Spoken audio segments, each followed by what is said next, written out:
kita. Allah tarik lagi nih, dikasih kesempatan. Ya. Maka apa yang disampaikan oleh Pak Andi tadi, bersyukur kita kepada Allah. Ya, teman-teman bisa berada di sini, ya, bisa menjaga ibadahnya, ya, bisa menjaga ibadahnya.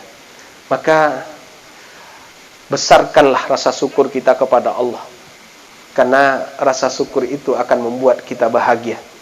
Karena memang bersyukur itu adalah cara terbaik untuk kita bahagia, sedangkan mengeluh adalah cara terburuk dalam menjalani hidup.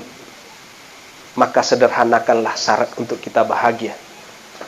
Maka sekecil apapun nikmat yang Allah berikan kepada kita,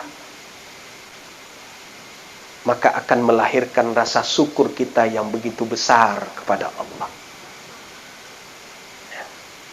Yakin nggak banyak nikmat yang Allah berikan? Yakin ya? Kata Aid Al-Qarni di dalam kitabnya Lahtahzan itu mengatakan, kalau pengen tahu banyaknya nikmat Allah itu, peganglah tubuhmu. Ya. Yuk kita pegang tubuh kita. Mana yang mau dipegang? Kepala. Siap. Kepala. Yuk kita renungkan kepala kita ini. Ada rambut? Ada rambut. Ya. Walaupun ada yang nggak ada rambut, ada yang ada rambut, ada yang sudah putih kan gitu. Tapi begitu luar biasa Allah memberikan rambut. Dari rambut ini, teman-teman, itu akan melahirkan nikmat-nikmat besar lainnya. Ya nggak? Jangankan seluruh rambut, ujung rambut, kan istilah sepelenya gitu. Nggak seujung rambut, nggak seujung kuku. Tapi lihat bagaimana dahsyat nikmat yang dihasilkan oleh ujung rambut. Biasanya kalau teman-teman panjang rambutnya dipotong, ya. Kemudian lihat betapa banyak bersop kan, atau pangkas rambut di jalan. Di jalan Untung Suropati aja itu berapa itu? Outletnya kan, atau kios-kios pangkas rambut. Berapa rupiah yang dihasilkannya setiap harinya? Itu belum itu. Kita dalami lagi. Tukang cukur itu pakai apa? Kan tidak hanya gunting aja kan? Digunting saja. Lihat, bahan baku gunting itu siapa yang menciptakan? Allah. Allah yang ciptakan bahan baku gunting itu, besi itu, stainless itu. Gitu. Coba lihat. Berapa di jalan Untung Suropati saja, itu berapa biji guntingnya? Penjual itu. Mungkin ratusan gitu. Nah, kemudian berapa yang bikinnya, berapa produksinya, berapa penjualnya, berapa pembelinya, berapa rupiah yang dihasilkan hanya karena gunting. Masya Allah. Kalau di sini ada tukang cukur ininya ya, cukur rambut ininya ada di Wisma. Nah, ada, coba lihat nanti. Kemudian nggak ingat itu, ada siletnya kan gitu. Silet ada juga. Coba berapa yang produksi silet? Ya, silet itu kan macam-macam juga mereknya kan? Merek-merek macam-macam gitu. Kemudian berapa penjualnya, berapa pembelinya, berapa karyawan yang bikinnya, berapa rupiah yang dihasilkan oleh hanya silet. Kalau digabungkan silet sama gunting, Masya Allah. Bahkan yang remeh saja, Pak. Ada sabun, Pak. Sabun untuk apa? Tuh sini kan gitu. Gitu. Kalian aja berapa rupiah yang dihasilkan oleh sabun. Kemudian itu kita belum keluar dari rambut itu ya. Ada lagi koran sobek segi 4 sama jepit kan ditaruh di sini kan sama tukang rambut ya, tukang cukur ya. Untuk apa? Setelah nyukur kemudian dioleskan ke koran sobek itu. Koran itu, kertas itu dari mana asalnya? Harus Allah tumbuhkan dulu kayu-kayuan. Diproses jadi kertas. Gitu kan? Masya Allah. Maka apa? Gak akan bisa kita menghitung nikmat Allah itu. Sebagaimana yang disampaikan oleh pembina kita tadi juga, Pak Andi. Gitu. Gak akan bisa kita menghitungkan.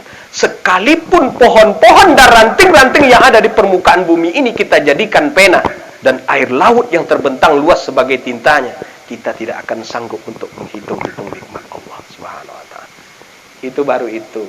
Belum samponya. Samponya merek-merek macam-macam gitu kan. Ya. Itu baru laki-laki. Belum perempuan. Belum perempuan itu ya lebih mahal lagi biayanya kan gitu. Kalau kita kan bisa Siska. Siska tahu nggak? Salon Siska. Sistem kawan. Ya, teman-teman kan bisa. Ya, kami dulu di pondok begitu. Ya, buat apa? Keluar kan di pondok, ya udah sistem kawan aja. Walaupun colak-colak dikit nggak apa-apa kan itu. Nanti belajar di situ. Tapi apa? Ilmunya sampai sekarang saya bisa gunting rambut. Belajar di pondok. Prakteknya kepala kawan gitu. Ya, ini bisa teman-teman. Ya. Jadi itu baru itu. Belum yang lainnya dari ujung kaki sampai ke ujung rambut. Maka nggak usah dihitung, pusing kita kan gitu. Artinya Allah kita suruh syukuri nikmat itu. Masya Allah. Termasuk nikmat kita bisa bermajelis di sini. Jadi kita harus semangat, ya. Walaupun iman kita terkadang tidak stabil, tapi apa? Kita tetap minta tolong kepada Allah Subhanahu wa taala agar kita diberikan gairah dan hamasah atau semangat dalam beribadah kepada Allah Subhanahu wa taala. Kemudian resepnya apa? Gak banyak-banyak. Sampai jam berapa? Ini udah jam setengah 9. Insya Allah setengah jam lagi, nggak lama-lama. Gak banyak, 3 resepnya. Agar kita memiliki hamasah fil ibadah. Imam Ibn Rajab rahimahullah ta'ala memberikan resep ini kepada kita.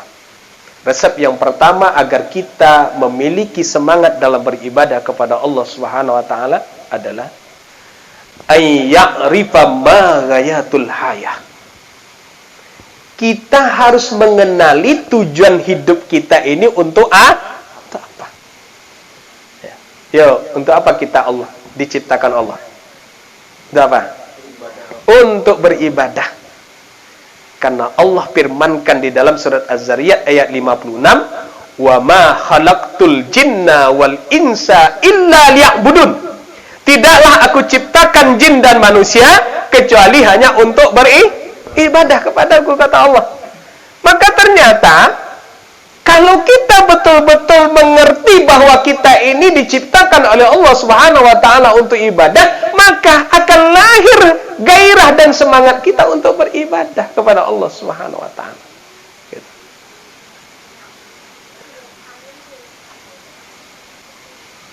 Kemudian para mufassirin menjelaskan tentang makna illa liya'budun di dalam ayat itu adalah untuk mentauhidkan Allah. Allah itu jangan diduakan, tapi apa? Yakini. Maka tertuanglah dalam kalimat agung, kalimat yang agung, yaitu apa? La ilaha illallah. Hafal kan? Hafal. Ya. Maka apa? Ketika kita mengucapkan kalimat tauhid la ilaha illallah afdalu zikri fa'lam annahu la ilaha illallah ini, maka kita harus meyakini 2 hal yang menjadi tujuan dari kalimat tauhid itu. Tujuan yang pertama adalah untuk menegakkan yang hak dan menghancurkan yang batil. Karena makna sesungguhnya dari kalimat tauhid itu adalah la ma'budan bil haqqin illallah. Tidak ada ilah yang berhak untuk kita ibadahi dengan benar kecuali Allah. Sehingga segala sesuatu yang diseru selain Allah adalah batil dan tidak berhak untuk mendapatkan hak-hak ilahiyah atau hak-hak untuk kita ibadahi. Beribadah hanya kepada Allah. Maka Allah ingatkan kita di dalam surat Al-Had ayat 62, "Dzalika bi annallaha huwal haqq wa anna ma yad'una min dunihi wal batil wa annallaha wal aliyul kabir." Demikianlah kekuasaan Allah, karena sesungguhnya ya Allah itulah yang hak dan apa saja yang mereka seru selain Allah itulah yang batil. Sesungguhnya Allah itu maha tinggi lagi maha besar. Dan juga mari kita lihat sejarah teman-teman ya. Bagaimana kala itu Rasulullah SAW membersihkan jazirah Arab dari kotoran-kotoran jahiliyah dan patung-patung yang menjadi sesembahan. Mari kita ingat pula bagaimana saat itu batu besar yang bernama Hubal yang dikelilingi oleh 360 berhala. Semua itu dihancurkan oleh Rasulullah SAW bersama para sahabat seraya mengumandangkan firman Allah Azza wa Jalla yang terdapat di dalam surat Al-Isra ayat 81, wa qul ja'al haqqu wa zahaqal batil innal batila kana zahuqa. Katakanlah Muhammad, telah datang yang hak dan lenyaplah yang batil, karena sesungguhnya yang batil itu pasti lenyap.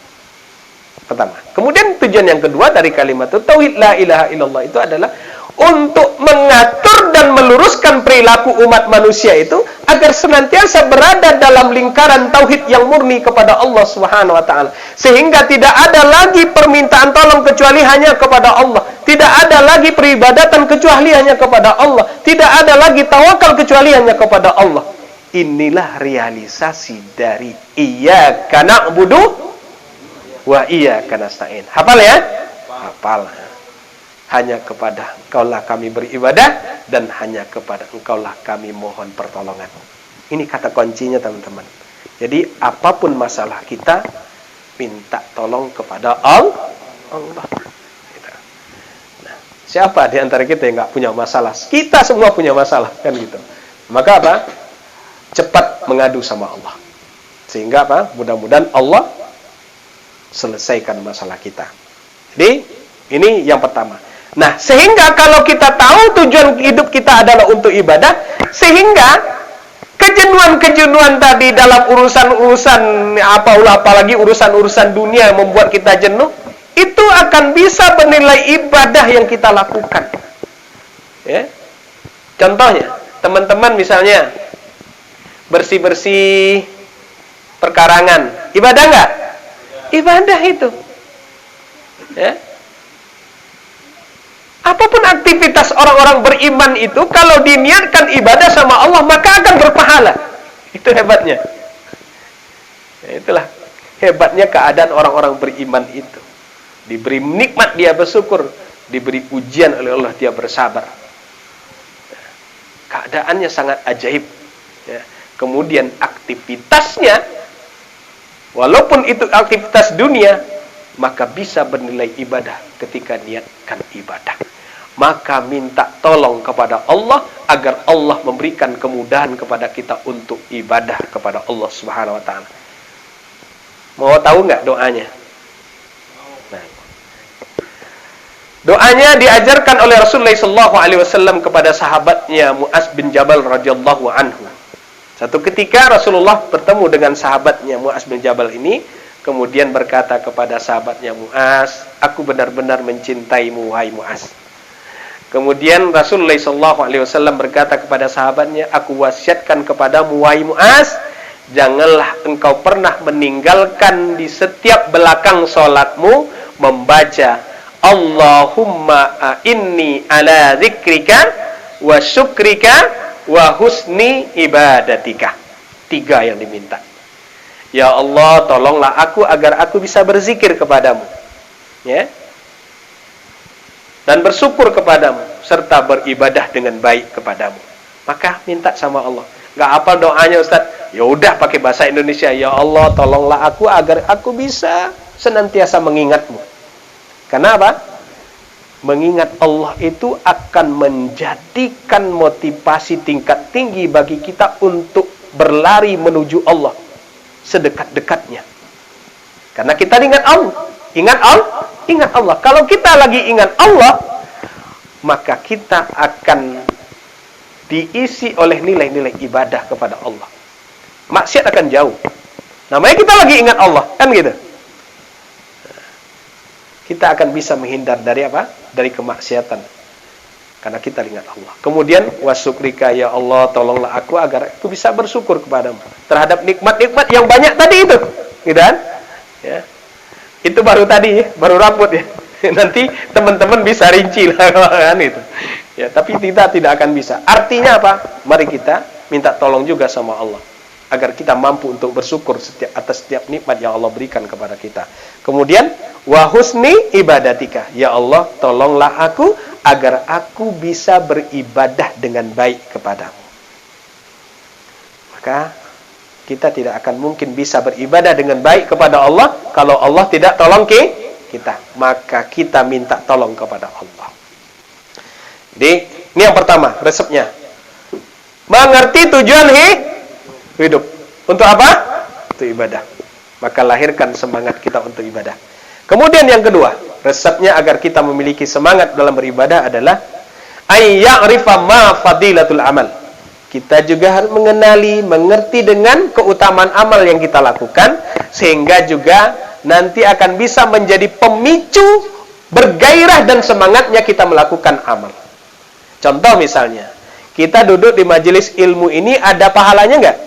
Wih, pahalanya besar. Ini jalan mulus menuju surga Allah Subhanahu wa taala. Ya? Jalan mulus menuju surganya Allah. Duduk di majelis ilmu itu. Insyaallah. Ya? Dinaungi oleh sayap malaikat. Ya. Dan masih banyak lagi. Bahkan ikan-ikan di lautan itu juga akan mendoakan orang yang duduk di majelis ilmu. Maka apa? Perbanyak berdoa di majelis ilmu itu. Minta sama Allah. Mudah-mudahan doa kita diaminkan oleh malaikat. Nah, amin ya rabbal alamin. Nah, mudah-mudahan kita semua apa? Betul-betul mendapatkan keberkahan dalam kehidupan kita. Ya. Kemudian contoh lagi. Ya. Kata Rasulullah sallallahu alaihi wasallam, "Raka'atul fajri khairum minad dunya wa ma fiha." 2 rakaat salat sunnah fajar. Salat sunnah fajar itu salat qobliyah subuh. Setelah azan subuh, kemudian kan ada salat sunnah 2 rakaat. Ternyata salat sunnah 2 rakaat itu kata Rasulullah, khairum minad dunya wa ma fiha. Itu lebih baik daripada dunia dan seisinya. Bayangkan. Padahal kita tahu dunia dan seisinya itu macam-macam kan gitu. Ada gedung-gedung bertingkat, termasuk Wisma ini ada di dalam itu kan. Ya ternyata kalah sama 2 rakaat salat subuh itu. 2 rakaat sunnahnya. Maka apa? Ketika kita mengetahui bahwa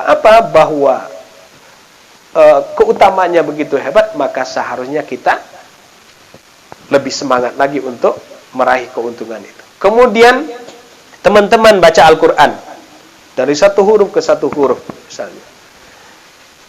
Itu juga ternyata keutamaan begitu luar biasa. 1 huruf yang teman-teman baca itu akan dilipat gandakan oleh Allah menjadi 10 kebaikan.